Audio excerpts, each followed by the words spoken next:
we are going to go through a few of the most commonly used settings. Be sure to go through each setting for yourself so that your account will be properly configured. Account Settings is found in the navigation menu at the left side of your screen. Let's start by looking at the General tab. Here you can find settings such as the account language, setting the month your calendar year starts, matching the user's calendar year to their hire date, which allows their time off policy to renew on their anniversary, setting how many hours are in a full day, choosing how balances and allowances are displayed, either in hours, days, or mixed, and setting your date format.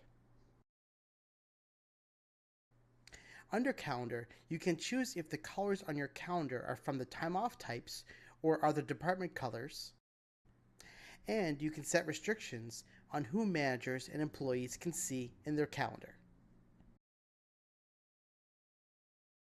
Under Time Off Request, you can change how time off requests are made with options like choosing if partial day requests can be submitted for any time frame, only half days, or to disallow partial day requests,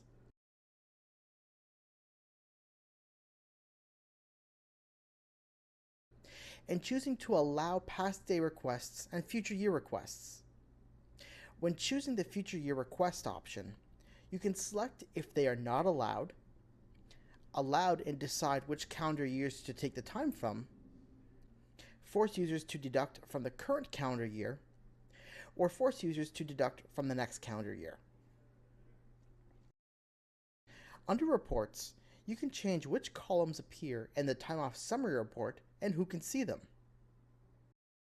Finally, under Banked Time, you can enable bank time for your account and choose which time off type approved time is transferred into by default.